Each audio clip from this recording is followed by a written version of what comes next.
Jazakallah.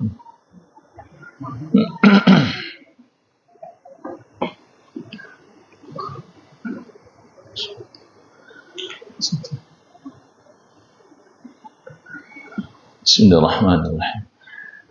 Assalamualaikum warahmatullahi wabarakatuh. Innal hamdalillah nahmaduhu wa nasta'inuhu wa nastaghfiruh wa na'udzu billahi min shururi anfusina wa sayyiati a'malina man yahdihillahu fala mudilla lahu wa man yudlil fala hadiya lahu wa ashhadu an la ilaha illallah wahdahu la syarika lahu أشهد أن محمدا عبده ورسوله صلى الله عليه وعلى آله وصحبه أجمعين ومن تبعهم بإحسان إلى يوم الدين يا أيها الذين آمنوا اتقوا الله حق تقاته ولا تموتن إلا وأنتم مسلمون يا أيها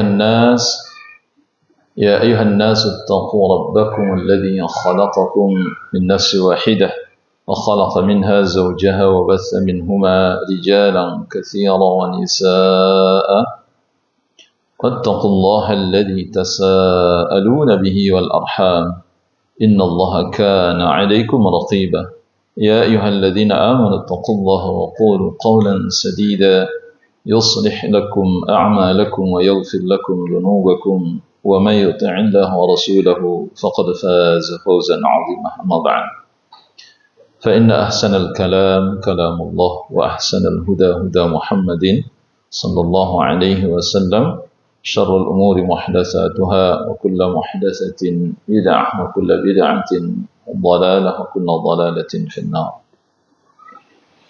أيها الإخوة إخوتي في الله أعزني الله وإياكم رحمني ورحمكم الله جميعا. Pertama, kita memuji Allah Subhanahu wa taala sebagai bentuk rasa syukur kita terhadap nikmat yang telah Allah berikan kepada kita. Nikmat yang tiada terhingga. Nikmat yang tidak mampu kita untuk mengingatnya, menghitungnya, saking banyaknya nikmat Allah Subhanahu wa taala, baik nikmat lahiriah maupun nikmat batiniyah. Kita hanya disuruh untuk mensyukurinya semampu kita. Ya. Nashkurullah mastata'na. Kita bersyukur pada Allah semampu kita. Dan tentu syukur yang kita persembahkan kepada Allah sama sekali tidak mampu untuk membayar apa yang telah Allah berikan kepada kita, ya. Sama sekali tidak. Jadi jangan pernah berpikir syukur yang kita berikan kepada Allah itu untuk membayar nikmat, ya. Itu satu kekeliruan yang besar, ya. Karena tidak pernah nikmat Allah itu akan terbayar dengan syukur kita. Sama sekali tidak. Ya. Oleh karenanya, ya, kita bersikap tawadhu, ya, rendah diri di hadapan Allah Subhanahu wa taala dan mempersembahkan apa yang bisa kita lakukan sesuai dengan contoh dari Nabi kita Muhammad sallallahu alaihi wasallam. Apakah syukur kita diterima oleh Allah atau tidak? Itu kita kembalikan kepada Allah. Salam dan salam untuk Nabi kita Muhammad sallallahu alaihi wasallam, semoga senantiasa tercurah untuk beliau, keluarga beliau, para sahabat beliau radhiyallahu anhum ajma'in. Ayolah ikhwah, malam ini kita akan melanjutkan bahasan kita dari kitab Fadlul Islam, kesempurnaan Islam dan keagungan Islam. Dan masih membicarakan tentang penyimpangan yang terjadi pada umat ini, ya. Ini meski tidak fokus dalam masalah bid'ah, ya, tetapi ini menyindir orang-orang yang mengaku berada di atas Islam atau di atas ajaran Nabi, baik itu Nabi Ibrahim maupun Nabi Muhammad sallallahu alaihi wasallam.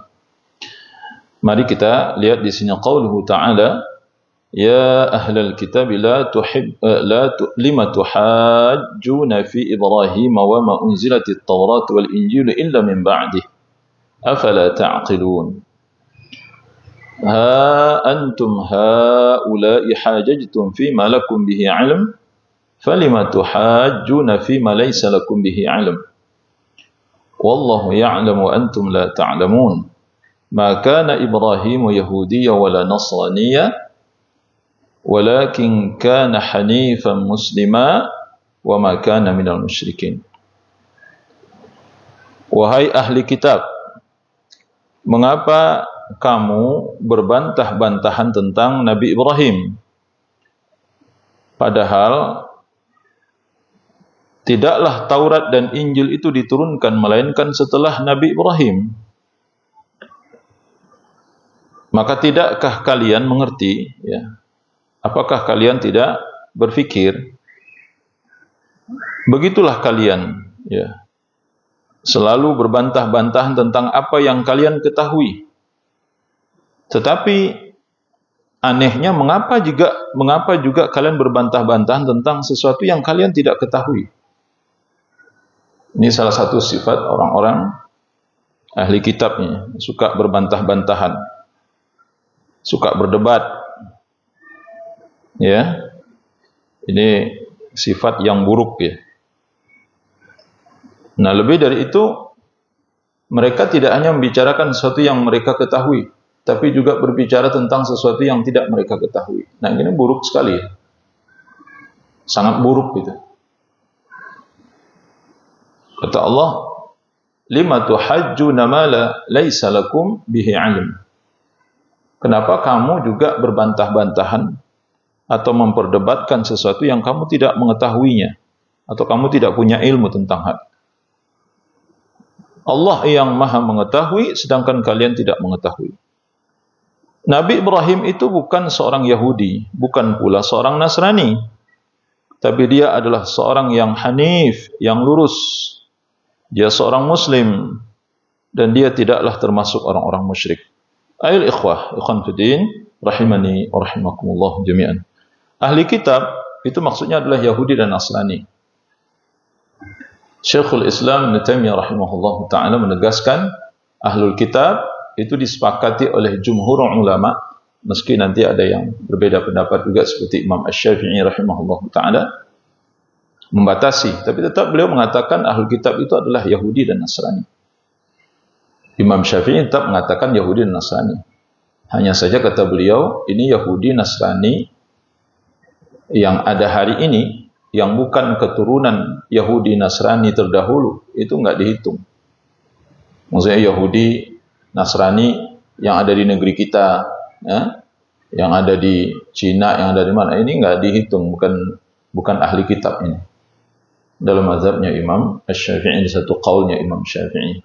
Jadi beliau membatasi Yahudi Nasrani yang disebut dengan ahli kitab itu adalah orang-orang yang keturunan Yahudi Nasrani yang dulu pernah ada di zaman Nabi sallallahu alaihi wasallam.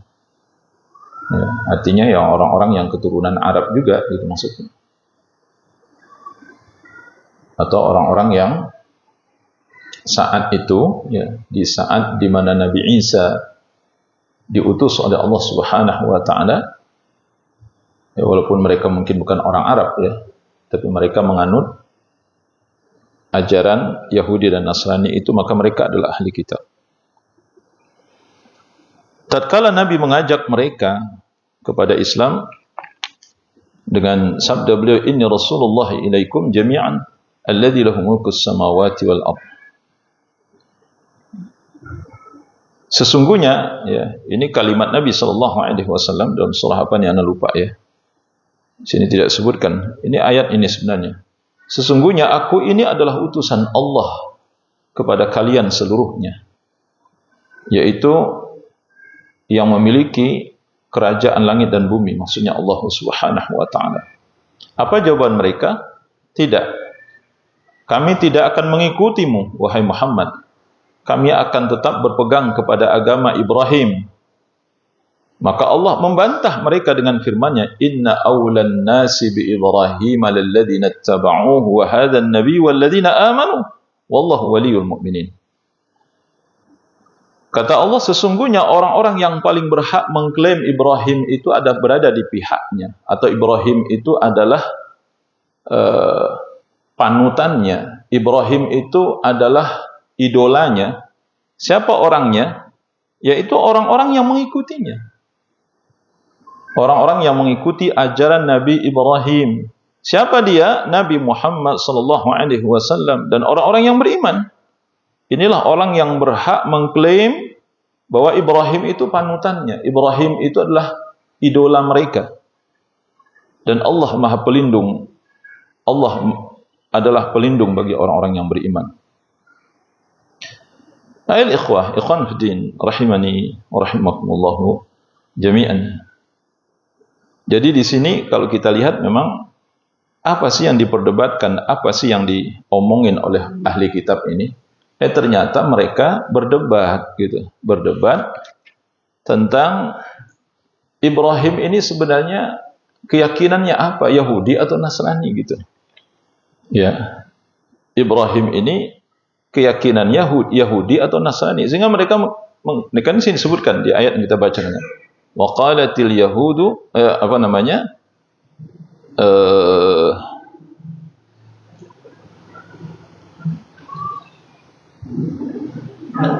ya di sini disebutkan oleh Allah, maka kana Ibrahim yahudiyan wala nasraniyan. Karena orang-orang Yahudi mengatakan Ibrahim itu Yahudi. Orang Nasrani mengatakan Ibrahim itu Nasrani. Kata Allah, keliru kalian. Ibrahim itu bukan Yahudi, bukan Nasrani. Ya, kalian mikir atau tidak? Kata Allah Subhanahu wa taala. Kenapa Ibrahim ini jadi bahan perdebatan oleh kalian? Apakah Ibrahim ini Yahudi atau Nasrani? Sedangkan Taurat yang menjadi rujukan dalam Yahudi dan Injil yang jadi rujukan dalam agama Nasrani, itu kapan diturunkan kata Allah? Setelah Ibrahim atau sebelum Ibrahim? Setelah Ibrahim, jauh sekali, ribuan tahun setelah Nabi Ibrahim. Taurat dan Injil itu diturunkan ribuan tahun setelah Nabi Ibrahim. Nah, kenapa kalian memperdebatkan Ibrahim itu Yahudi atau Nasrani? Kenapa kalian memperebutkan sosok Nabi Ibrahim itu? Oh, Ibrahim itu Yahudi. Kalian mikir atau tidak gitu maksudnya? Nabi Ibrahim itu ribuan tahun sebelum kalian. Nggak mungkin dia beragama Yahudi atau berkeyakinan Yahudi, dan tidak mungkin juga berkeyakinan Nasrani. Itu maksud Allah Subhanahu wa taala. Nah, kemudian Allah menguncinya. Apa kata Allah? Inna awlan nasi bi Ibrahim lalladzina ittaba'uhu wa hadzal nabi walladzina amanu. Orang yang paling berhak mengklaim Nabi Ibrahim itu adalah panutannya, idolanya, adalah orang yang mengikutinya. Kalian ngikutin Ibrahim atau tidak? Kalian mengikuti Ibrahim atau tidak? Mengikuti ajaran Nabi Ibrahim atau tidak? Mengikuti tauhidnya Nabi Ibrahim atau tidak? Nyata kenyataannya Yahudi Nasrani justru menyelisihi Nabi Ibrahim, menyelisihi agama Nabi Ibrahim dan menyelisihi akidahnya Nabi Ibrahim. Justru yang mengikuti Nabi Ibrahim itulah Nabi Muhammad sallallahu alaihi wasallam. Allah katakan, wa hadzal nabi, maksudnya Nabi Muhammad, walladzina amanu, dan orang-orang yang beriman bersamanya, tentunya para sahabat dan umat Nabi Muhammad sallallahu alaihi wasallam yang mengikuti ajaran Rasulullah sallallahu alaihi wasallam. Wallahu waliyul mu'minin. Allah lah pelindung orang-orang mukmin. Kemudian Allah Ta'ala berfirman, ya ahlul kitab lima tuhajjuna fi Ibrahim. Ini maksudnya Allah mempertanyakan ya tentang sifat buruk Bani Israel, ahlul kitab ini. Ayol ikhwah, jidal ya di dalam Islam itu hukum asal nggak boleh. Berdebat ya, berbantah-bantahan itu nggak boleh, hukum asalnya dalam Islam. Karena tidaklah seseorang berdebat melainkan hatinya akan keras dan akan muncul penyakit sesudah itu. Apakah itu dengki, dendam dan lain sebagainya. Ikhwan. Makanya sedapat mungkin Janganlah kita ini berdebat. Ya. Nggak ada gunanya. Nah, itu akan mengeraskan hati kita. Ya, lebih baik kita konsentrasi saja menuntut ilmu, kemudian mengamalkan ilmu, beramal, beribadah kepada Allah. Konsentrasi saja seperti itu, supaya hati kita ini menjadi lembut. Ya, ikhwah. Dan memang kalau kita perhatikan ya, orang-orang sesat itu suka berdebat. Sekali lagi ikhwan, coba antum perhatikan, ini ciri orang sesat ya. Ciri orang sesat itu suka berdebat. Itu ciri orang sesat itu. Ciri ajaran sesat itu suka berdebat. Apa contohnya? Ini Yahudi Nasrani. Dan suka mengklaim bahwa yang baik-baik itu punya dia. Yang bagus-bagus itu kelompoknya dia. Ya. Padahal mereka cuman klaim kosong saja, ya. Kok klaim sepihak. Sama sekali mereka bukan pengikut dari Nabi Ibrahim. Makanya di sini disebutkan oleh Allah Subhanahu wa taala, kenapa kalian berbantah-bantahan atau berdebat tentang Nabi Ibrahim? Ya, karena Ibrahim itu kata Allah bukan Yahudi, bukan Nasrani. Kalian berdebat tentang Nabi Ibrahim.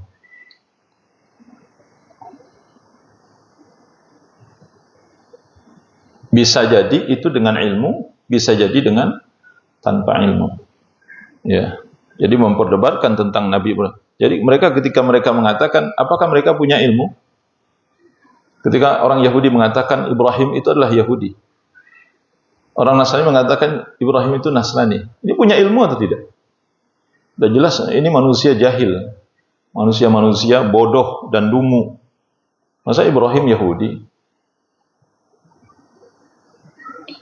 Masa Ibrahim Nasrani? Ya. Sudah jelas nggak ada ilmunya itu. Makanya kata Allah, kenapa kalian memperdebatkan sesuatu yang kalian tidak memiliki ilmu tentangnya? Ini juga kita dilarang oleh Allah. Wala taqfu ma laysa laka bihi ilm. Innas sam'a wal basara wal fuada kullu ulaika kana anhu mas'ula. Kata Allah, janganlah kalian mengikuti apa-apa yang kalian tidak memiliki ilmu tentangnya.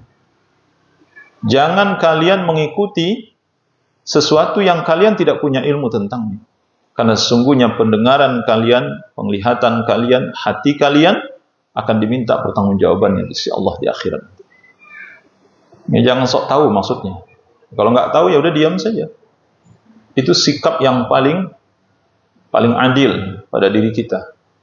Ya, sikap yang membawa kepada keselamatan. Kalau kita tidak tahu ya sudah kita diam saja, jangan ikut berbicara. Tapi orang-orang sesat banyak sok tahu gitu. Udah jelas nggak paham gitu, tapi ngomong juga. Ini seperti orang Yahudi Nasrani. Mereka nggak punya ilmu, nggak ada ilmunya sama sekali, tapi ikut nyerocos ya, ikut ngomong. Kamu ngerti nggak Ibrahim itu siapa gitu maksudnya? Dia lahir kapan?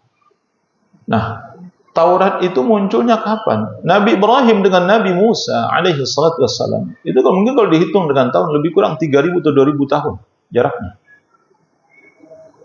Nabi Ibrahim duluan. Abul Anbiya, bapaknya para nabi. Ya. Al-ikhwah. Nabi Ibrahim itu adalah seorang yang hanif.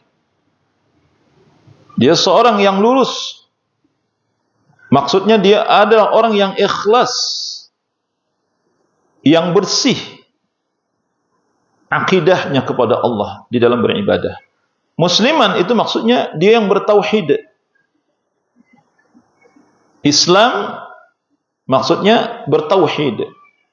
Nah, bagaimana dengan kalian yang mengklaim Nabi Ibrahim adalah Yahudi dan Nasrani? Apakah akidah kalian, ibadah kalian seperti akidah dan ibadahnya Nabi Ibrahim? Kan itu pertanyaannya, ayol ikhwah. Mereka pasti nggak bisa jawab gitu. Karena Yahudi Nasrani itu musyrik. Yahudi Nasrani musyrikun. Mereka ini musyrik.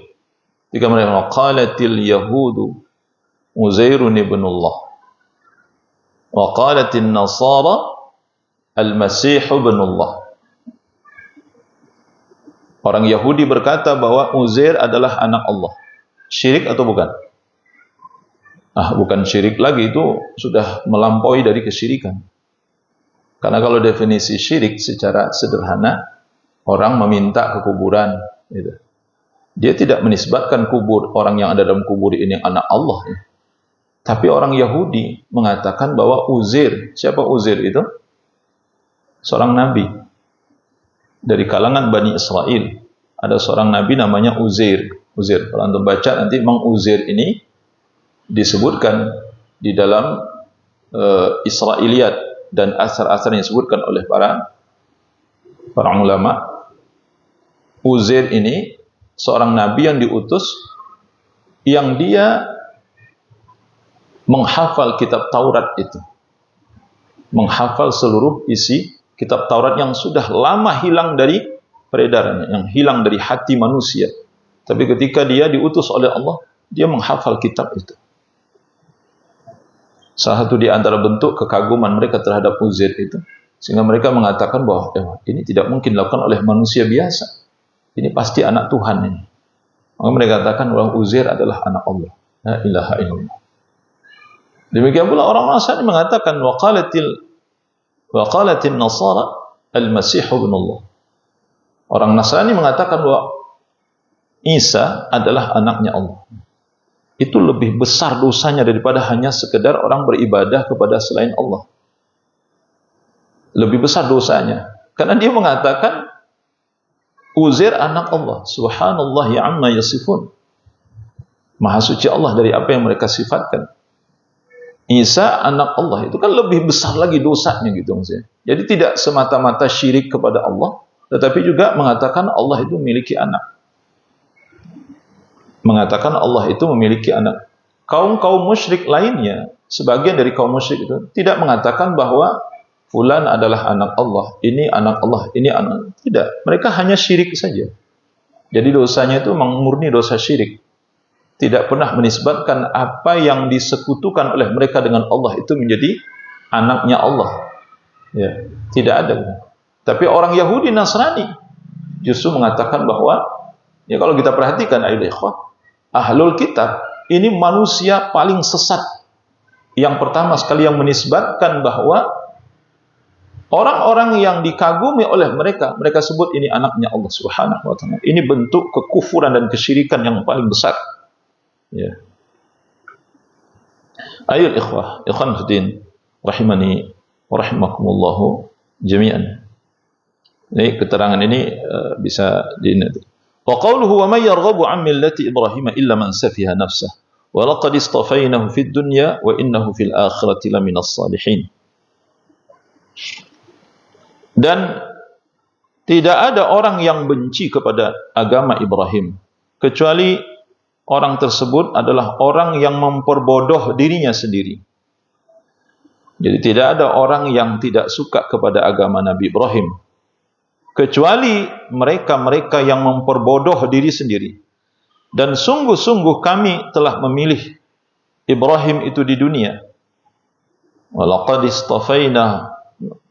istafainahu fid dunya wa innahu fil akhirati laminas salihin. Dan sesungguhnya di akhirat kelak dia termasuk orang-orang yang saleh. Nah, di sini kita lihat ya. Wa may yarghabu an millati Ibrahim, yarghabu an. Ini kalau dalam kaidah bahasa Arab beda nanti. Yarghabu fi, yarghabu an. Maka di sini disebutkan ya ar-raghbatu an. Ar-raghbatu 'ani syai', ar-raghbatu fi syai'. Itu maknanya beda. Ya, jadi melihat kata hubung sesudahnya, apakah an atau fi. Meski kata sebelumnya sama-sama raghbah. Kalau antum perhatikan di sini di halaman 132 ya, 132 ini. Wa may yarghabu an millati Ibrahim. Kalau di sini kan diterjemahkan bebas. Siapakah yang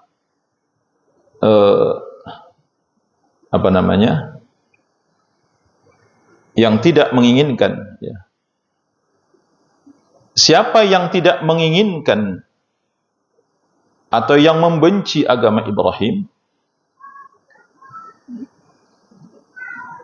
Ya, terjemahannya, tidak ada yang membenci agama Ibrahim kecuali orang yang memperbodoh dirinya. Ya. As-safih itu maksudnya adalah kehilangan akal, bodoh pada dirinya, padahal dia mengaku berakal.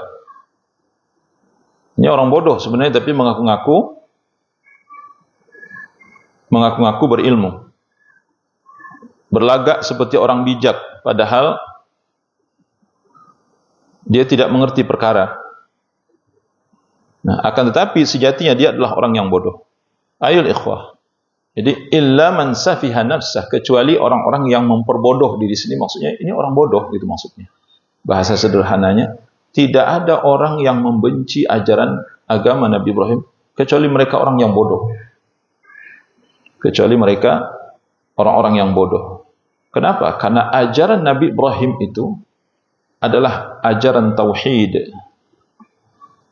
Ajaran agama Nabi Ibrahim itu adalah ajaran agama tauhid. Oleh karenanya Rasulullah SAW disuruh oleh Allah untuk mengikuti millahnya Ibrahim. Ittabi' millata Ibrahim hanifa. Ikutilah olehmu agama Ibrahim yang lurus. Ya, secara khusus itu Allah. Wattabi' millata Ibrahim hanifa. Ya, wa ma kana minal musyrikin, dan tidaklah dia termasuk orang-orang yang musyrik. Jadi Allah Subhanahu wa taala mengatakan orang-orang yang membenci, yang tidak suka, yang tidak mengikuti ajaran Nabi Ibrahim, berarti mereka ini adalah manusia-manusia yang tidak berakal, manusia-manusia bodoh, dungu, ya. Kenapa? Karena mereka telah meninggalkan sesuatu yang berharga. Harusnya agama Nabi Ibrahim itu diambil, diraih, direbut, diusahakan, ya, bangga harusnya mengikuti ajaran Nabi Ibrahim. Ini malah dibuang sama dia. Orang bodoh atau tidak ini? Udah jelas ini emas, berlian, permata yang sangat berharga, dibuang sama dia. Orang bodoh atau orang cerdik itu. Nah, inilah gambaran dari Allah Subhanahu wa taala. Tidak ada yang membenci ajaran Ibrahim kecuali mereka yang bodoh, yang kurang akalnya, ya, kehilangan akalnya. Nabi Ibrahim itu kata Allah, "Wa laqad istafainahu fid dunya wa innahu fil akhirati laminas salihin." Sungguh kami telah memilihnya Ibrahim itu di dunia. Kami telah memilihnya sebagai pemimpin. Wa idh ibtala Ibrahim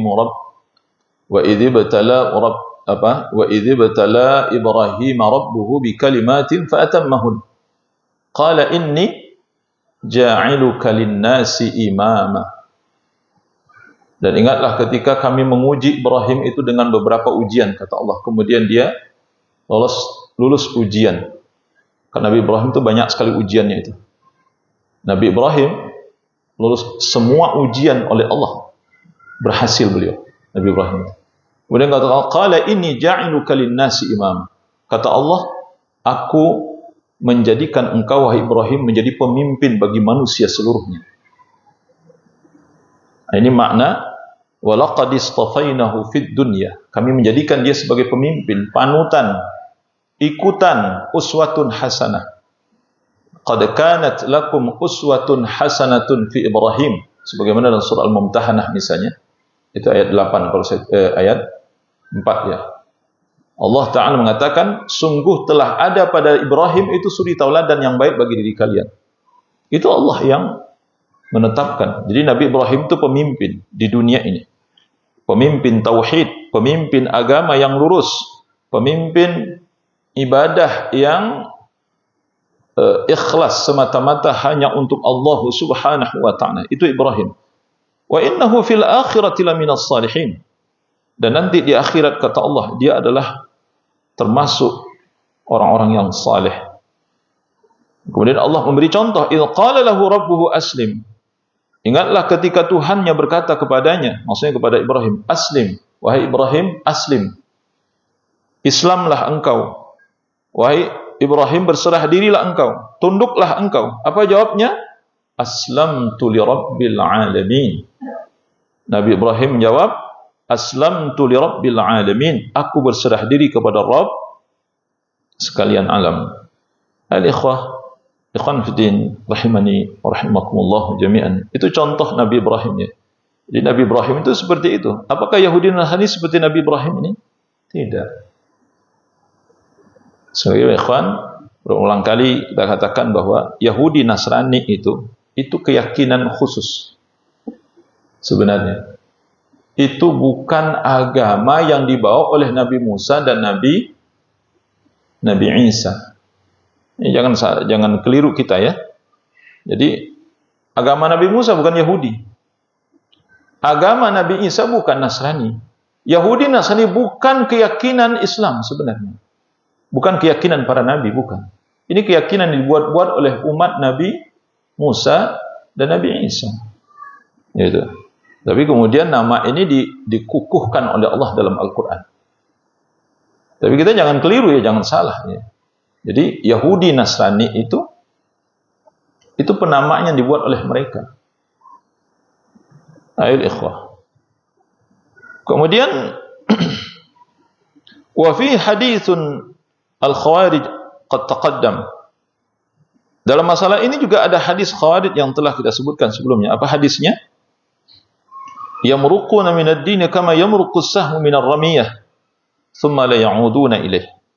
Mereka melesat keluar dari agama Islam ini sebagaimana anak panah melesat dari sasarannya, dari busurnya. Kemudian mereka tidak kembali lagi kepada busur tersebut. Ya, kemudian mereka tidak kembali lagi kepada agama tauhid tersebut. Siapa yang dimaksud di sini? Khawarij sebenarnya.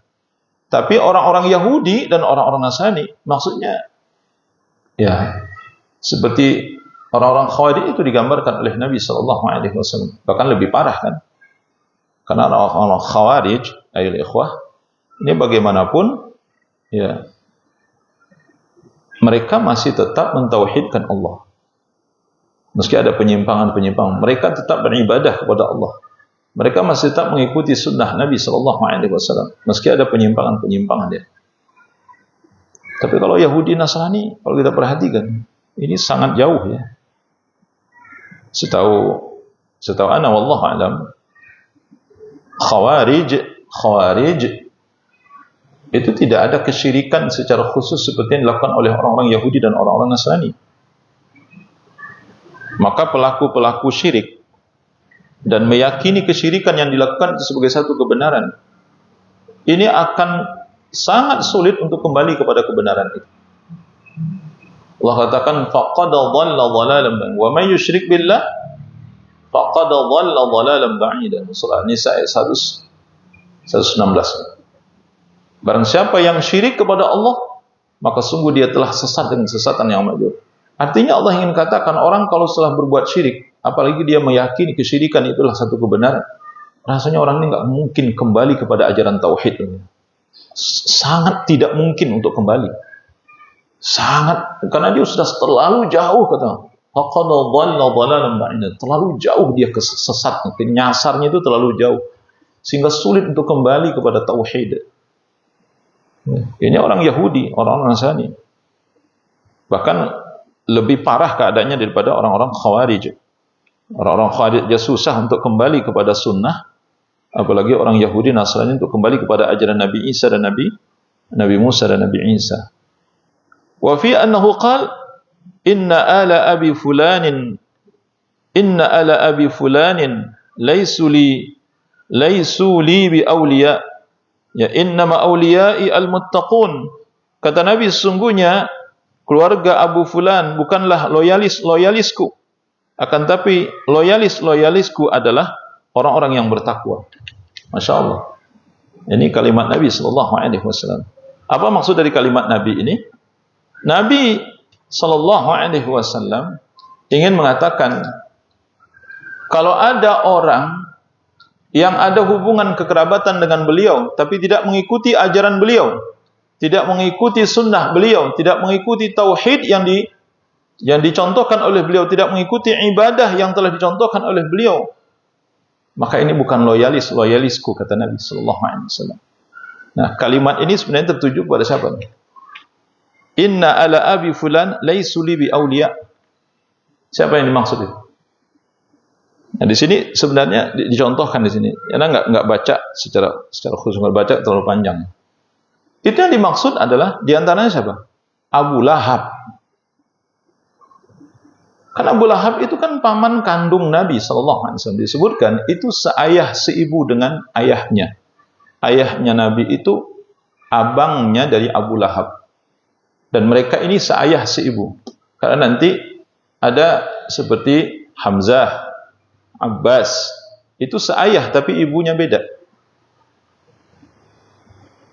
Ibu ayah Nabi dengan Abbas dengan Hamzah itu ibunya beda maksudnya, tapi ayahnya sama. Tapi kalau Abu Lahab itu seayah seibu dengan ayah Nabi sallallahu alaihi wasallam. Jadi kandung gitu bahasanya. Kandung, dekat banget. Tapi karena Abu Lahab tidak menerima ajaran Nabi sallallahu alaihi wasallam, maka dia bukan loyalisku kata Rasulullah. Ya. Dia bukan tidak berhak mendapatkan wala dariku dan dia tidak akan berwala kepadaku kata Nabi sallallahu alaihi wasallam. Ini kaitannya wala dan bara ya. Ingat enggak? Ya. Ayat ikhwah. Jadi Nabi sallallahu alaihi wasallam ingin menegaskan ya bahwa hubungan kekerabatan sekalipun sama sekali tidak akan bermanfaat kalau tidak mengikuti ajaran beliau, kalau tidak mengikuti keyakinan beliau, kalau tidak mengikuti sunnah beliau, walaupun ada hubungan kekerabatan. Yang paling disayang oleh Nabi itu kan Abu Thalib. Dan kalau kita lihat dalam sejarah, penyesalan yang tidak dapat diukir dengan kata-kata oleh Nabi SAW itu adalah penyesalan beliau kenapa pamannya tidak mau mengucapkan kalimat la ilaha illallah. Itu yang paling diharapkan oleh Nabi.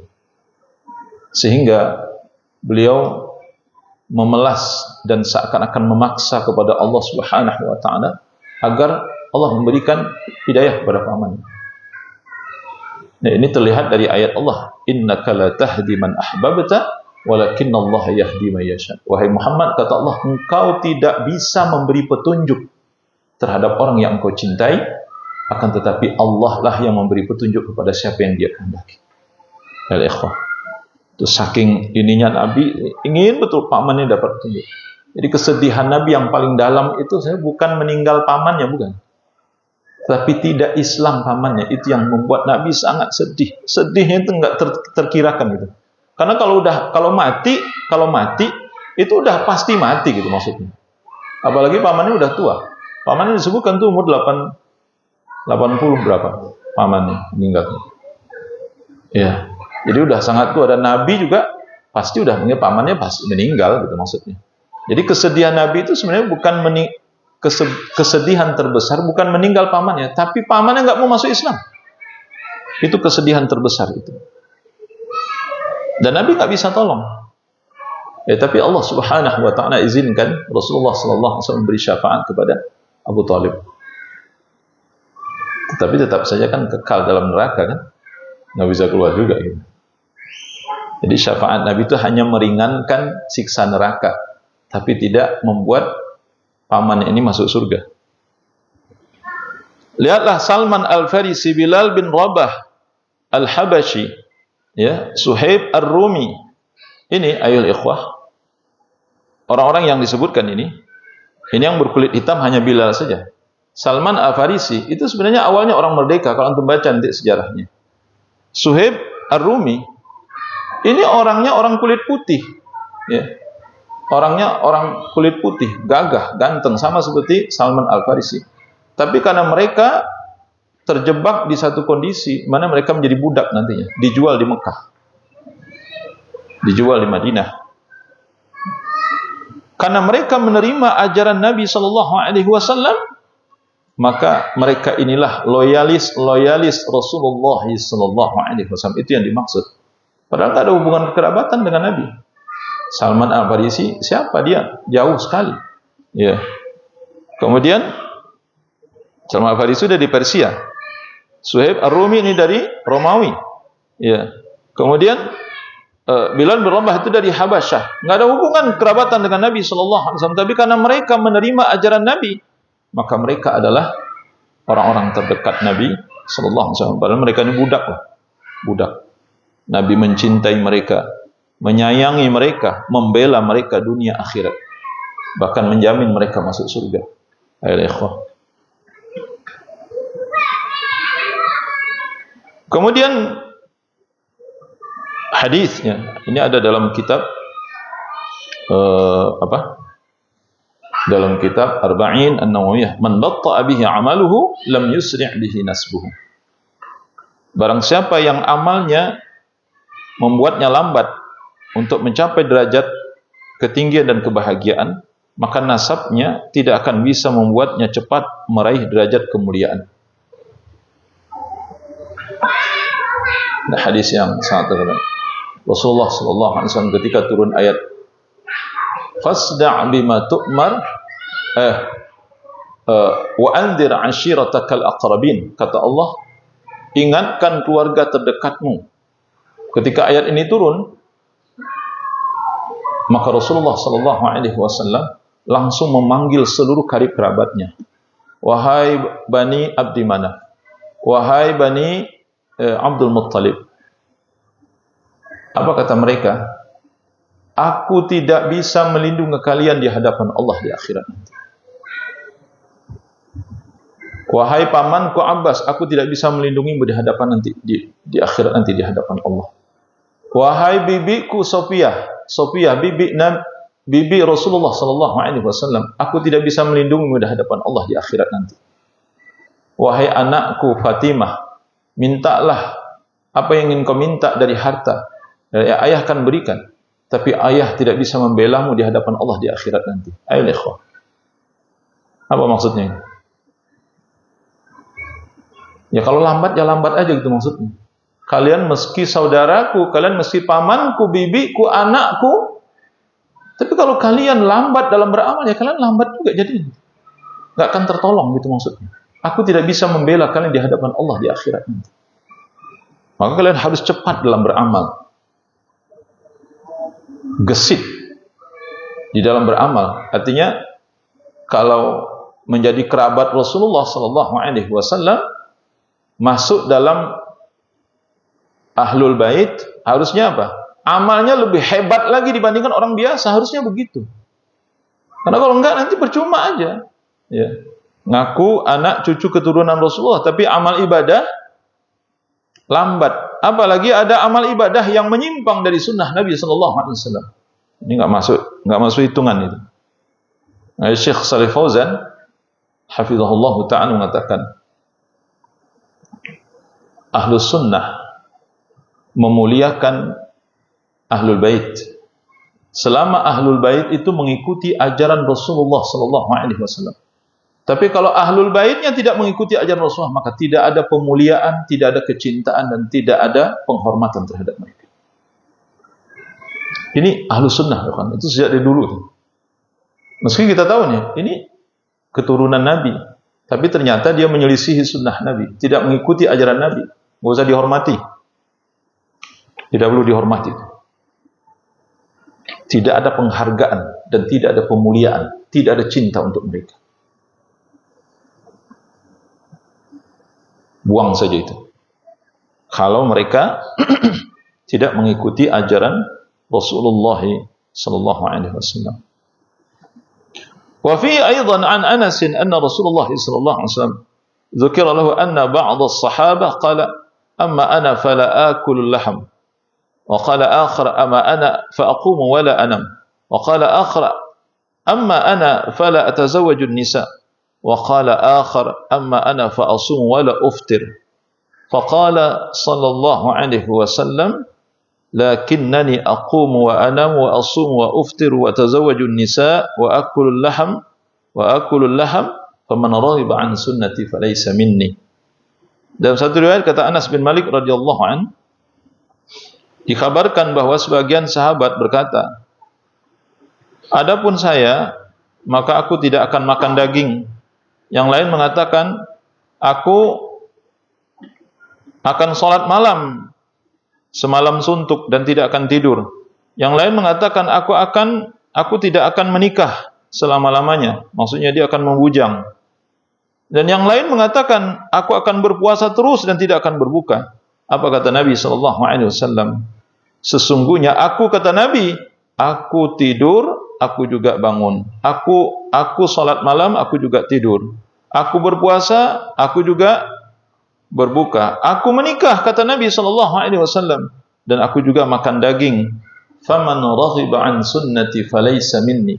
Barang siapa yang tidak suka dengan sunnahku, siapa yang benci kepada sunnahku, kata Nabi, maka dia bukan dari golonganku. Dia bukan umatku, kata Nabi sallallahu alaihi wasallam. Ayol ikhwah, ikhwan fi din, rahimani rahimakumullah jami'an. Ini kan banyak hadis ya, sahabat-sahabat. Ada kalau enggak salah itu Utsman bin Maz'un. Kemudian nanti ada Abu Darda. Kemudian ada Abdullah bin Amr bin As. Ini di antara sahabat yang datang kepada istri-istri Nabi sallallahu alaihi wasallam. Ini orang-orang yang saya sebutkan, ya ikhwan, ini orang yang sangat keras dalam beribadah kepada Allah Subhanahu wa taala. Mereka datang ke istri Nabi menanya tentang bagaimana ibadah Nabi. Maksudnya mereka ingin mencontoh. Ternyata jawaban istri-istri Nabi termasuk Aisyah radhiyallahu anha, ya Nabi, beliau salat malam, tapi beliau juga tidur. Beliau berpuasa, beliau juga berbuka. Itu. Beliau makan daging juga, gitu maksudnya.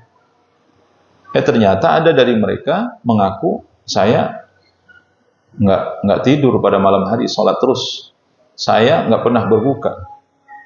Nabi marah mendengar itu. Ya. Marah Nabi mendengar itu. Apa kata Nabi? Inni akhsyakum lillah wa atqakum lah. Aku ini orang yang paling takut kepada Allah dan orang yang paling bertakwa kepada Allah. Tetapi aku, kata Nabi, salat malam, aku juga tidur. Aku berpuasa, aku juga berbuka. Aku menikah, kata Nabi, dan aku makan daging. Siapa dari kalian tidak suka dengan sunnahku? Kalian bukan umatku, kata Nabi sallallahu alaihi wasallam. Allah Ta'ala alam. Ya, insyaallah ba'da insya kita sambung sedikit ya sebelum kita tanya jawab. Sallallahu ala nabiyina Muhammad wa ala alihi wasallam. Assalamualaikum warahmatullahi wabarakatuh.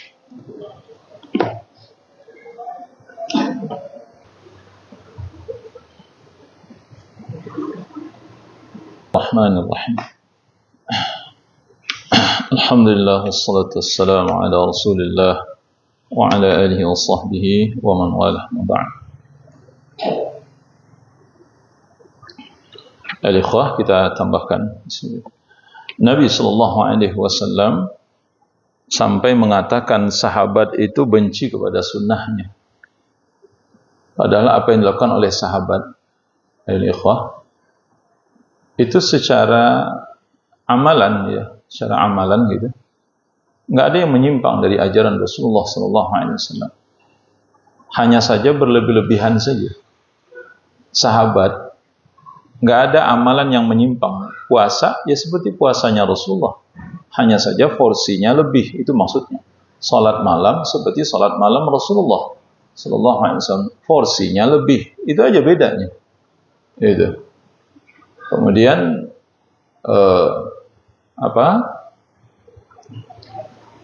ya mungkin barangkali yang agak sedikit berbeda yang tidak mau menikah. Nah itu agak sedikit memang itu terlihat agak sedikit aneh gitu ya, tidak mau menikah itu. Ya, tapi maksudnya bukan untuk bersenang-senang ya. Maksudnya itu memang betul-betul tujuannya ingin beribadah supaya bisa tenang beribadah, supaya bisa konsentrasi beribadah.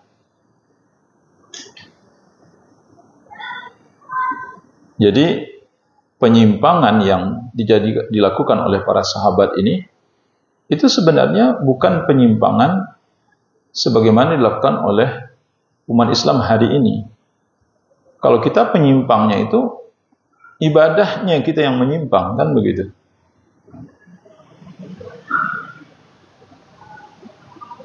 Ibadahnya itu yang menyimpang. yang melampaui dari ketentuan Rasulullah sallallahu alaihi wasallam. Ya. Kalau para sahabat ini cuman porsinya aja yang berlebih. Ibadahnya masih tetap, ya, tidak ada yang menyimpang ibadah, tidak ada tambahan-tambahan ibadah baru, gitu. Tidak ada sunnah-sunnah baru yang dilakukan oleh para sahabat.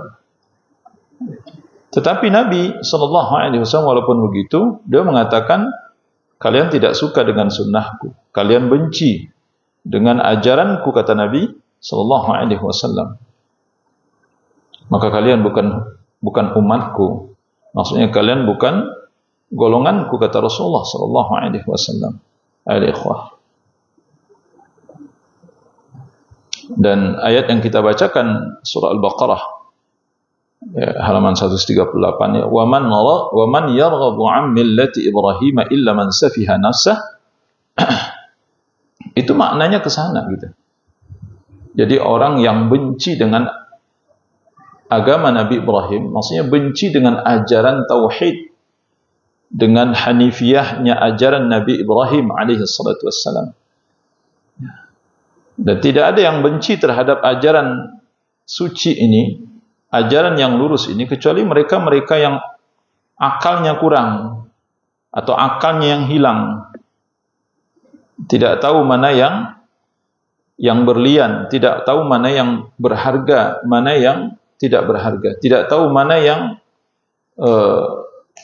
emas, mana yang loyang, ya, nggak ngerti gitu, mana yang bernilai, mana yang tidak bernilai. Ayol ikhwah, ikhwan fiddin, rahimani wa rahimakumullah jami'an. Oleh karenanya Allah Subhanahu wa taala perintahkan kepada Nabi dalam surah Al-An'am ayat 53, wa anna hadza sirati mustaqiman fattabi'uh. Dan bahwasanya inilah jalanku yang lurus, maka ikutilah. Kelanjutan dari ayat ini, wala tattabi'us subula fatafarraqa bikum an sabili. Kelanjutan dari ayat ini, jangan kalian mengikuti jalan-jalan yang banyak selain dari jalanku, kata Nabi sallallahu alaihi wasallam, maka kalian akan tercerai-berai dari jalan Allah Subhanahu wa taala. Artinya Allah perintahkan kepada Nabi untuk mengatakan kepada umatnya, kepada kita ini, inilah jalanku, ini jalan Allah Subhanahu wa taala yang lurus, inilah harus diikuti. Bagaimana jalan Allah yang lurus itu? Jalan Allah yang lurus itu, yang telah ditempuh oleh Nabi sallallahu alaihi wasallam, itu adalah jalan yang adil, ya, jalan yang adil dalam segala hal, termasuk dalam masalah ibadah kepada Allah Subhanahu wa taala.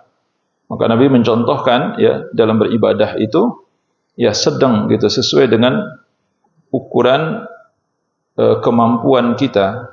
Jangan berlebih-lebihan di dalam jangan berlebih-lebihan di dalam beribadah kepada Allah Subhanahu wa taala. Ayat ikhwan fiddin, rahimani wa rahimakumullah jami'an. Agama Allah ini, yakni agama Islam ini, berada di tengah-tengah, ya. Di antara orang-orang yang berlebih-lebihan meremehkan, dan orang-orang yang berlebih-lebihan di dalam mempersulit diri. Jadi Islam ini itu berada di tengah-tengah, tidak meremehkan, tidak pula mempersulit diri. Itu ajaran Islam, ya. Orang-orang yang mempersulit diri ini seperti para sahabat tadi ini. Mereka melakukan amal di luar dari batas kemampuan orang-orang biasa sebenarnya. Ya mungkin barangkali untuk mereka, satu-satu dari mereka, mungkin ada yang mampu melakukan. Tapi kalau ini diukur dengan kemampuan manusia pada umumnya, banyak yang tidak mampu melakukan itu. Nah, kalau ini menjadi sunnah, Nabi SAW sendiri sebenarnya kan, kalau untuk sholat malam, kita perhatikan, kayaknya banyak dari umat yang tidak mampu mengikuti Nabi. Nabi itu kan tiap malam kakinya bengkak. Siapa sih dari kita yang tiap malam sholat bengkak kaki? Itu sangat berat sebenarnya itu. Makanya ada satu riwayat dari Mukminin Aisyah radhiyallahu anha, misalnya, al-ikhwah,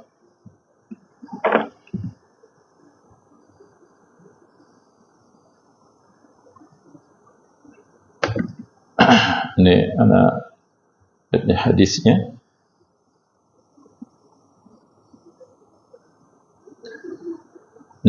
Anna Nabi sallallahu alaihi wasallam kana yahtajiru hasiran bil-laili wa yusalli alaihi wa yabsutuhu bin-nahari fayajlisu alaihi. Nabi sallallahu alaihi wasallam punya tikar ya. Yang tikar ini kalau pada malam hari beliau jadikan pembatas antara diri beliau dengan para sahabat yang lain. Jadi tikar itu dijadikan oleh beliau semacam sutrah yang membatasi antara diri beliau dengan para sahabat.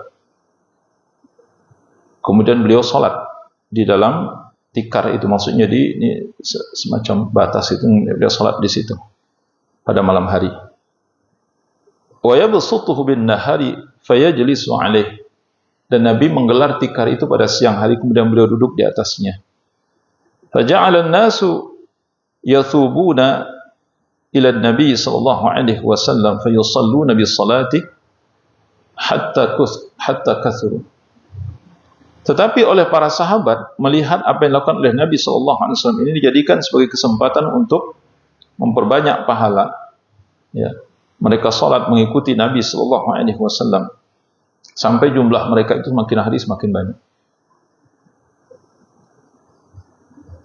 Faqabala faqal, maka Nabi sallallahu alaihi wasallam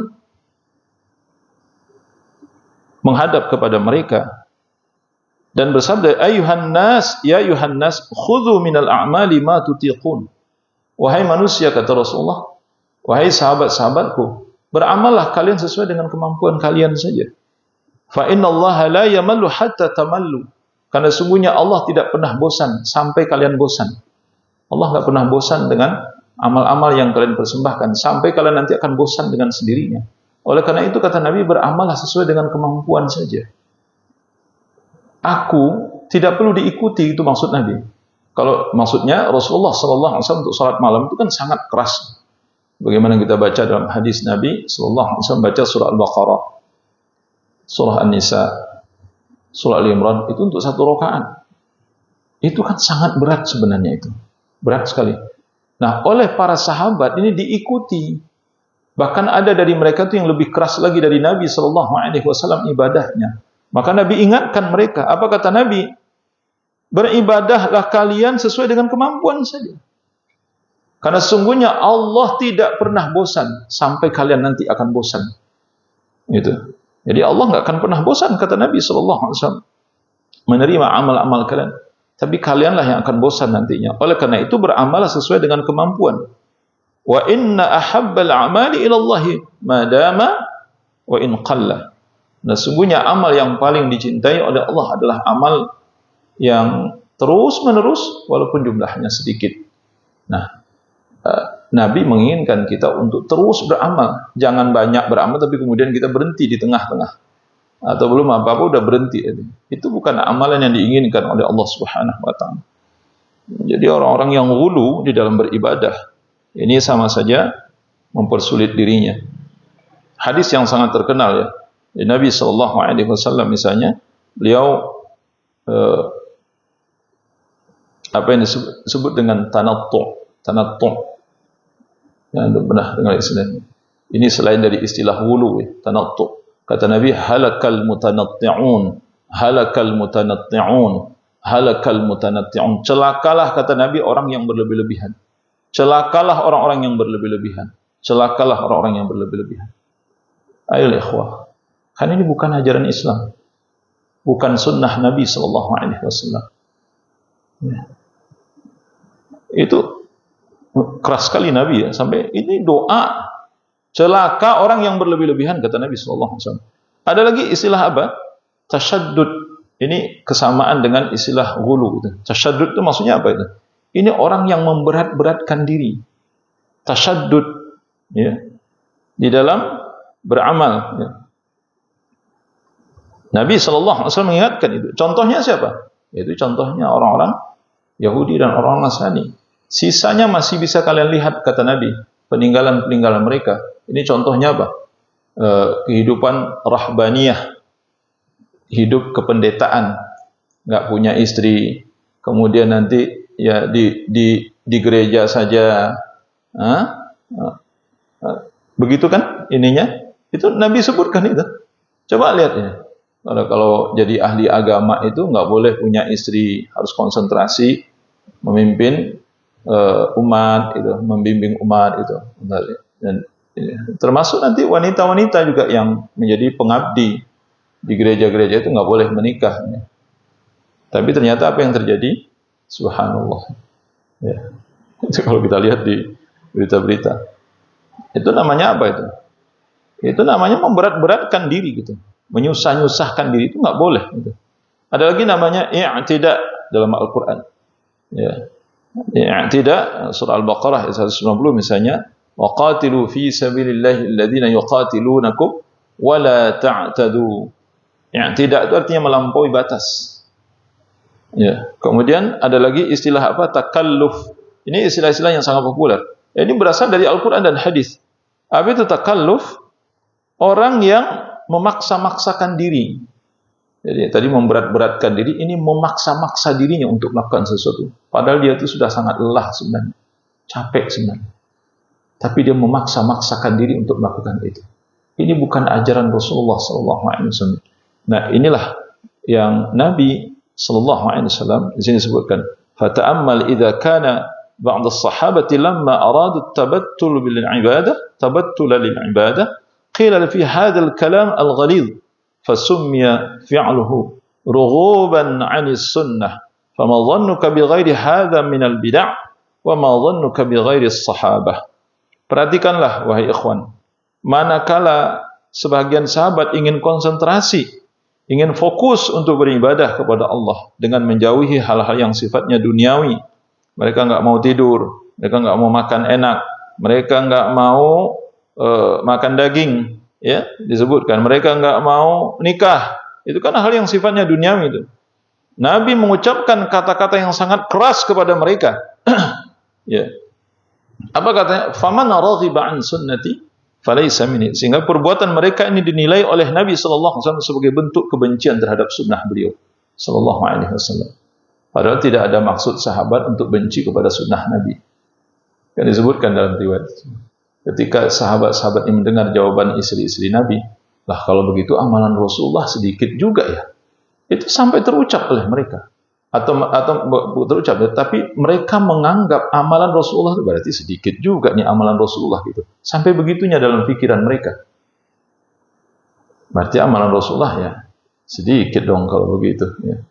Tapi mereka nyadar setelah itu. Apa kata mereka? Ya, Rasulullah beramal sedikit seperti ini karena dosa-dosa beliau, baik yang sudah lampau pun yang akan datang, diampuni oleh Allah Subhanahu wa Ta'ala. Kemudian beliau telah dijamin masuk surga, sedangkan kita belum. Oleh karena itu kita beramal saja banyak-banyak.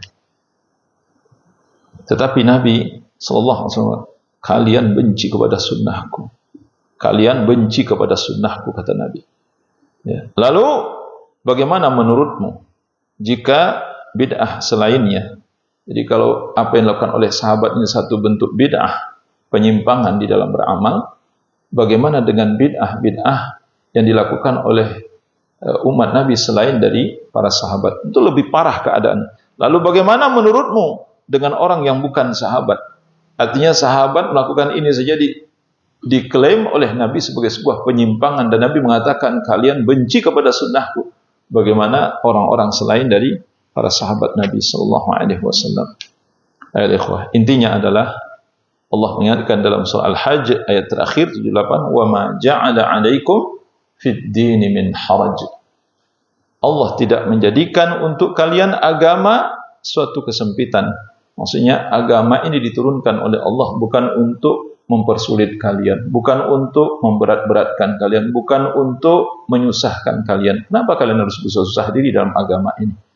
Contoh saja Rasulullah sallallahu alaihi wasallam tawassut fil a'mal. Rasulullah sallallahu alaihi wasallam beliau sederhana di dalam beramal. Meski di waktu tertentu beliau memang keras dalam beramal. Tapi di sepanjang hayat beliau mencontohkan amal itu biasa-biasa saja. Nabi sallallahu alaihi wasallam. Karena orang yang memaksakan diri biasanya apa? Tidak akan bertahan lama dengan amal yang dilakukan itu. Orang yang memaksa diri dengan amal yang dilakukan, dia tidak akan pernah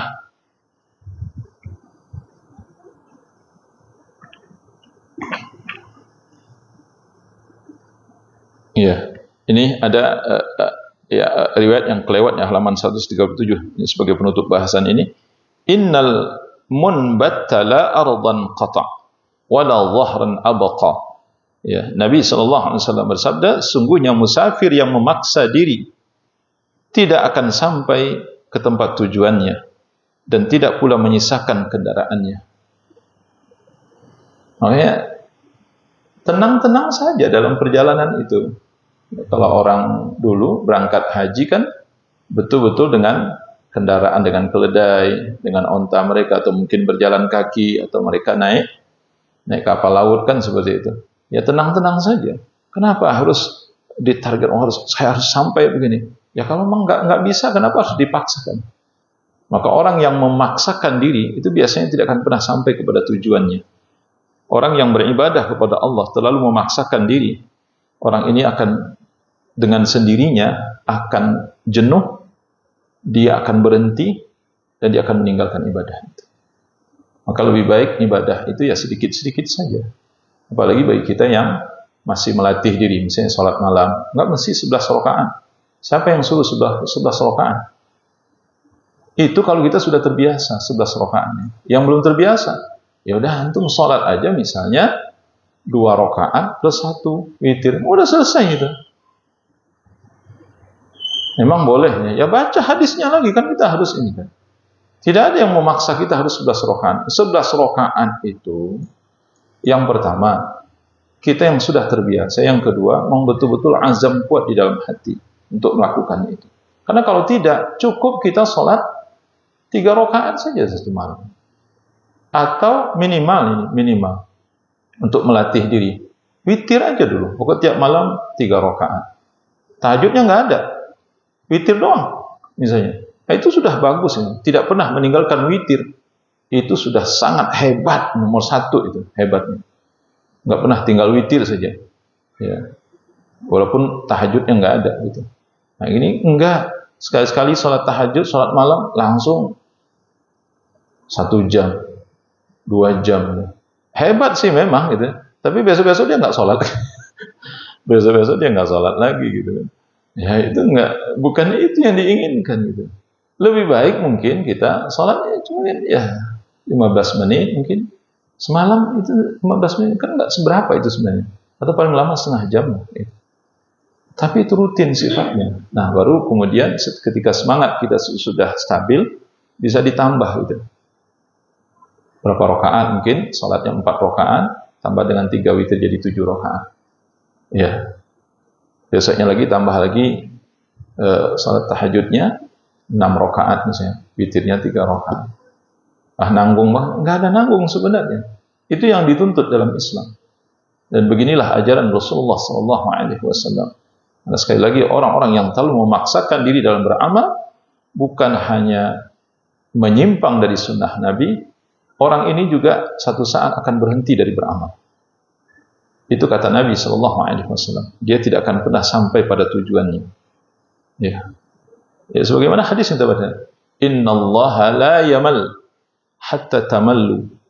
Kata Nabi, Allah tidak pernah bosan dan Allah tidak akan pernah jenuh sampai kalian yang jenuh. Kalian jenuh, bosan sendiri nanti. Oleh karena itu biasa-biasa saja dalam beramal. Allahu a'lam bishawab. Nah, inilah di antara fadilah atau fadlul Islam, keutamaan Islam dan kesempurnaan Islam yang wajib kita ketahui. Dan ini bagian dari prinsip-prinsip dasar ya. Prinsip-prinsip dasar di dalam beramal gitu. Dan ini perkara-perkara yang sangat penting untuk kita ketahui ya. Ya, terutama sekali kita membangun kesalehan dan ketaatan dalam diri.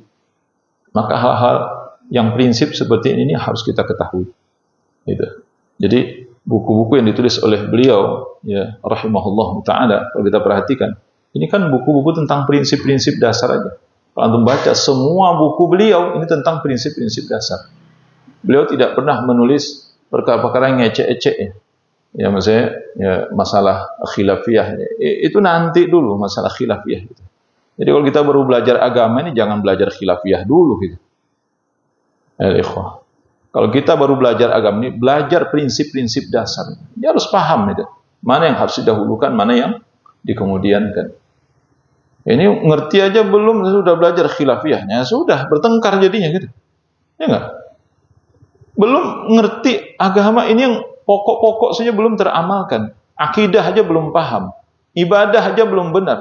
Udah belajar khilafiyahnya. Nanti belajar khilafiyah itu nanti kalau udah akidah udah kokoh, pemahaman agama kita sudah baik, ibadah kita sudah lurus, baru nanti belajar masalah khilafiyah. Ini enggak, kadang-kadang khilafiyahnya ini ditonjol-tonjolkan. Ya. Allahu a'lam bissawab. Mungkin ada pertanyaan sebelum tutup? Allah ikhwan.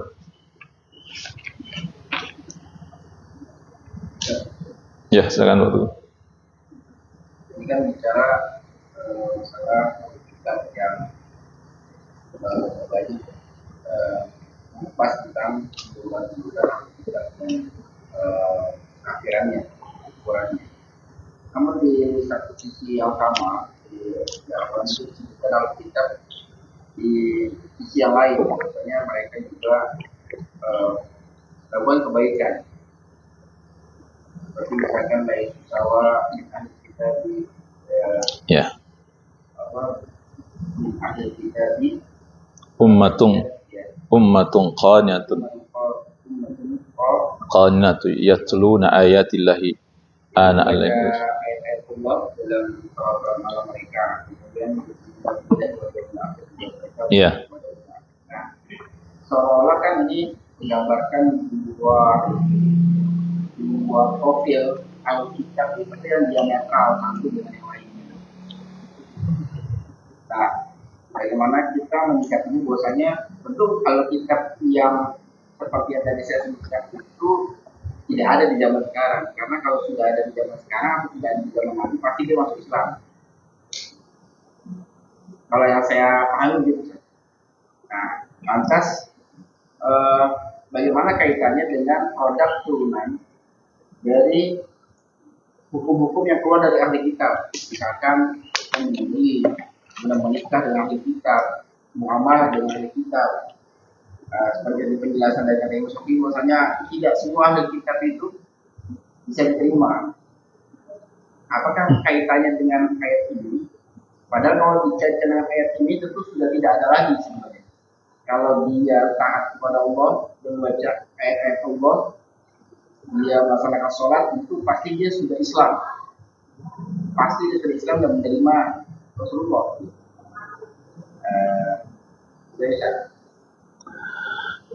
Iya. Nah, ikhwah. Jadi dalam Al-Quran itu memang ada penjelasan tentang bahwa ahli kitab ini ada dari mereka itu ummatun qanitat. Ya, orang-orang yang patuh taat kepada Allah Subhanahu wa taala. Yatluna ayatillahi ana al-laili wa ana an-nahar. Mereka membaca ayat-ayat Allah baik itu di malam hari maupun di siang hari. Ini kan menggambarkan bahwa mereka ada orang-orang yang saleh di tengah-tengah mereka. Bahkan mereka ya'muruna bil ma'ruf wa yanhauna 'anil munkar wa yusari'una fil khairat. Mereka beramar ma'ruf, bernahi munkar, dan mereka termasuk orang-orang yang bersegera dalam kebaikan. Ini kan sifat-sifat orang-orang mukmin, orang-orang yang bertakwa. Nyata ada di karangan ahli kitab. Demikian pula dengan surah surah An-Nisa ayat berapa itu Pak Teguh? Yang mengatakan bahwa orang-orang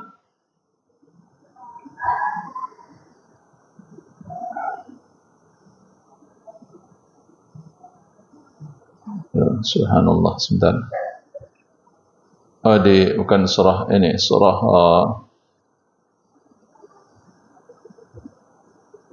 di surah Al-Maidah ya. Di surah Al-Maidah Allah mengatakan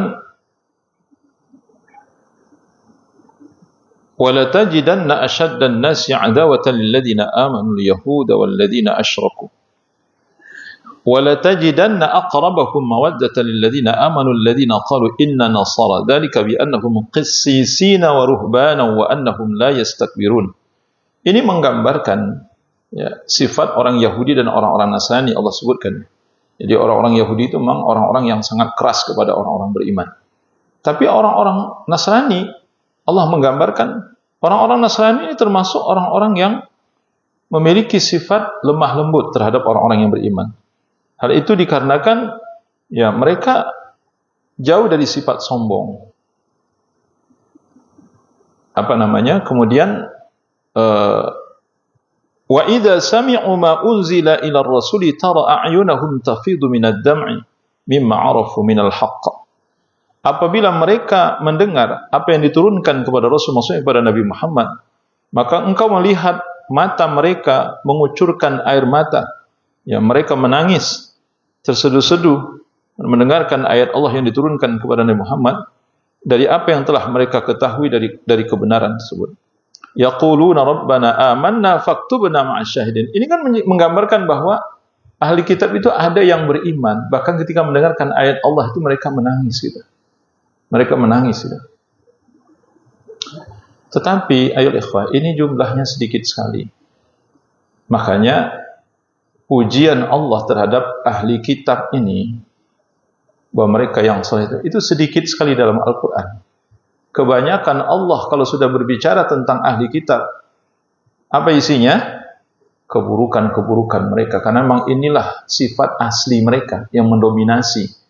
Jadi bukan tidak ada sebenarnya dari kalangan mereka itu orang-orang saleh yang beriman, yang bertakwa, jujur, ikhlas, mentauhidkan Allah ada. Kita tidak menafikan itu. Sebagaimana para sahabat ada Abdullah bin Salam, ya kan? Masuk Islam, seorang pendeta. Kemudian ada Adi bin Hatim. Ya, benar ya. Adi bin Hatim, seorang pendeta, jangan salah loh. Ada. Abdullah bin Salam itu Yahudi. Adi bin Hatim ini Nasrani. Jadi ada, tapi jumlahnya sedikit sekali, minim sekali. Nah, itu makanya Allah tak boleh dikatakan hampir tidak ada, hampir tidak banyak memuji-muji yang saleh, yang bertakwa kepada Allah dari kalangan ahli kitab itu. Ada, tetapi jumlah mereka ini sangat sedikit sekali. Makanya seperti Batu katakan, kalau keturunan orang-orang ini ada hari ini, pasti mereka masuk Islam. Pasti mereka masuk Islam. Tidak mungkin tidak itu. Kenapa? Karena di zaman Rasulullah mereka masuk Islam.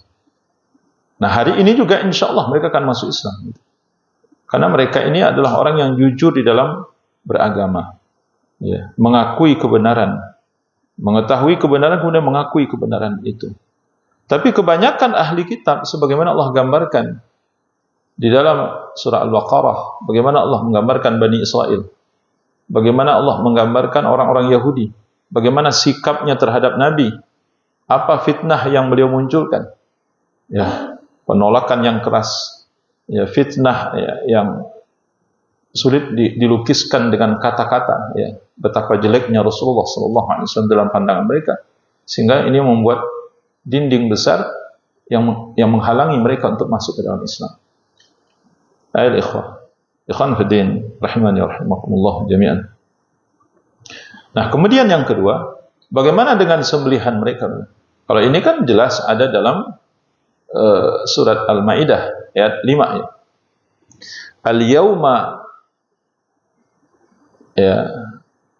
Al-yawma uhilla lakumut thayyibat. Betul itu awalnya.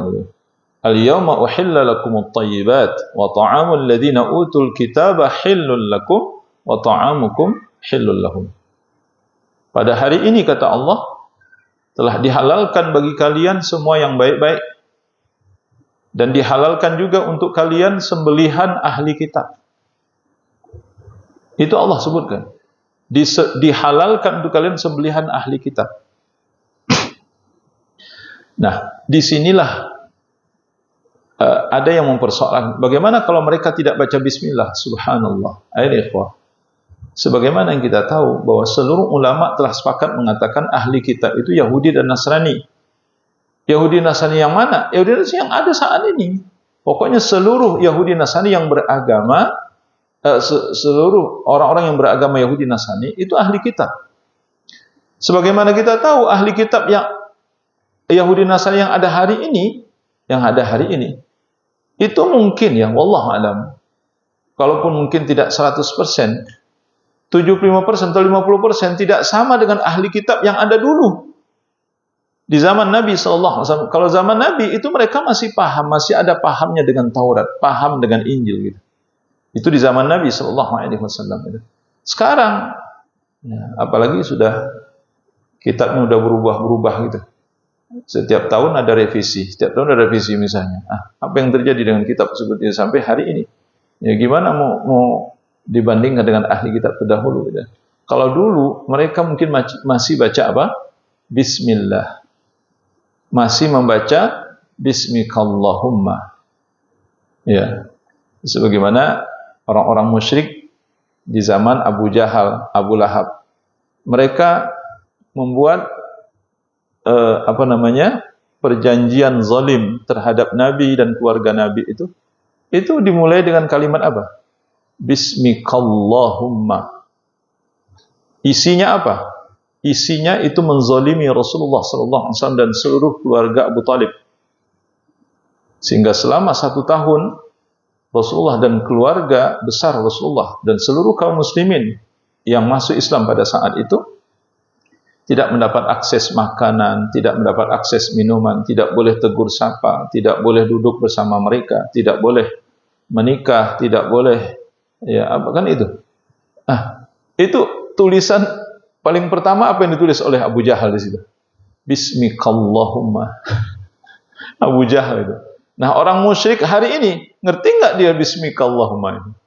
Ini untuk perbandingan saja gitu. Jadi sepertinya Ahlul Kitab hari ini jauh sekali untuk bisa membaca nama Allah Subhanahu wa taala dengan baik, apalagi kalimat-kalimat yang sempurna bismillah atau bismillahirrahmanirrahim. Kayaknya jauh sekali. Jauh sekali. Nah, terus bagaimana dengan sembelihan mereka? Inilah yang disebutkan oleh para ulama. Kita tidak melihat apakah mereka membaca bismillah atau tidak. Yang penting di sana Allah katakan sembelihan mereka halal bagi kita. Tapi kalau kita melihat dengan mata kepala, misalnya mereka menyembelih ya dengan cara yang menurut kita membuat kita ragu, ini ya nggak usah dimakan gitu. Tapi kalau kita tidak melihat secara langsung, maka makan saja. Kita ngikutin ayat saja. Bahwa kalau dia Yahudi, Nasrani, insya Allah halal itu. Bagaimanapun cara mereka menyembelih, kita nggak tahu. Dan apa yang mereka baca kita jelas nggak tahu. Ya kalau kita ingin memastikan misalnya, mereka bisa jadi membaca hal-hal yang sama sekali tidak ada hubungannya dengan Allah Subhanahu wa taala. Bisa jadi. Karena mereka juga tidak mengenal Allah dengan baik. Ayolah ikhwah. Jadi kalau ditanyakan bagaimana dengan sembelihan mereka? Halal. Siapa yang mengatakan? Allah mengatakan. Kalau kita ragu dengan kehalalan itu, apa kata Nabi? Baca saja bismillah. Ya udah baca bismillah. Dengan baca bismillah maka menjadi halal kata Nabi sallallahu alaihi wasallam. Ya. Bahkan hari ini tidak hanya sembelihan Yahudi Nasrani yang kita ragukan, umat Islam juga kita ragu. Ini orang nyembelih pakai bismillah atau enggak? Antum beli ayam di pasar, ada ayam potong itu. Ini orang nyembelihnya gimana? Ya sebenarnya nggak boleh diragukan itu ya. Kalau dia seorang Muslim, kita wajib mengatakan sembelihnya halal. Kecuali kalau kita melihat dengan mata kepala sendiri bahwa dia menyembelih itu tidak baca bismillah. Udah itu kepalanya digetok akhirnya. Gitu, kepalanya. Bukan sembelih, bukan. Digetok aja kepalanya gitu. Nah, itu memang haram, itu kita melihat dengan mata kepala sendiri. Tapi kalau kita tidak tahu bagaimana cara dia membunuh hewan itu, menyembelih hewan itu, maka kita wajib meyakini itu halal. Kenapa? Karena dia Muslim. Orang Yahudi Nasrani saja kita harus meyakini bahwa itu halal. Apalagi kalau dia seorang Muslim. Ya. Allahu a'lam bishawab. Nah, termasuk menikahi wanita-wanita mereka kan. Ya. Pak Teguh sekali waktu pernah membaca ayat itu ya. Ya, membaca ayat tentang dihalalkan menikah wanita-wanita ahli kitab. Itu udah bahas sebelumnya ya. Gitu. Tapi walaupun begitu masih banyak wanita-wanita muslimah yang harus dinikahi, yang nganggur banyak sekali. 1 banding berapa kira-kira? 1 banding 7, 8, mungkin banding 10 mah gitu. Jadi antum kalau punya istri 4 aja gitu, masih banyak yang nganggur itu. Muslimah hari ini. Gitu. Ya, itu kenyataannya seperti itu. Ngapain juga nikahin orang Yahudi Nasrani, ya kan? Yang belum tentu kita ya, akan bisa menguasainya dan menundukkannya gitu. Dia seorang muslimah saja belum tentu kita bisa membimbingnya, apalagi kalau dia Yahudi atau Nasrani. Bisa-bisa kita nanti tergelincir nanti pindah keyakinan menjadi Yahudi Nasrani. Berapa banyaknya kasus kan? Sok-sok menikahi wanita Nasrani, akhirnya dia jadi Nasrani. Sok-sok menikahi wanita Yahudi, akhirnya jadi Yahudi. Ya. Allahu a'lam bishawab. Ya. Ini mungkin ya bahasan kita pada malam ini ya. Mudah-mudahan apa yang kita bicarakan ini lagi ini terkait dengan prinsip-prinsip dasar di dalam kita beragama ya. Dan ini bagian dari keutamaan dan kemuliaan Islam, kesempurnaan Islam. Beginilah Islam ya. Jadi jangan lagi merasa kurang dengan ajaran Islam. Jangan pernah menambah-nambahi atau mengurang-urangi ajaran yang telah ditinggalkan oleh Rasulullah SAW. Itu kata kuncinya. Karena apa yang telah dicontohkan oleh Nabi, itulah ajaran yang sempurna. Tidak ada yang lebih baik dari ajaran Rasulullah SAW. Ya. Orang yang merasa kurang, makanya dia menambahi. Ya. Orang yang merasa ajaran Islam ini lebih, makanya dia mengurangi. Ya. Nah, itu yang tidak kita inginkan. Makanya merasa cukuplah dengan apa yang diajarkan oleh Nabi SAW. Insya Allah kita tidak akan menambah dan tidak akan mengurangi. Nah begitu seharusnya. Allahu a'lam bishawab. Semoga apa yang kita pelajari ini bermanfaat insya Allah. Dan pertemuan yang akan datang masih membahas ya kaitannya dengan penyimpangan-penyimpangan yang terjadi di tengah-tengah umat ini. Apakah itu datangnya dari umat Islam sendiri maupun yang datangnya dari orang-orang di luar Islam seperti Yahudi dan Nasrani. Ya. Allahu a'lam bishawab. Sallallahu sallam wa barak ala nabiyyina Muhammad wa ala alihi wa sahbihi sallama tasliman katsira. Subhanakallahumma wa bihamdika asyhadu an la ilaha illa anta astaghfiruka wa atubu ilaik. Assalamualaikum warahmatullahi wabarakatuh.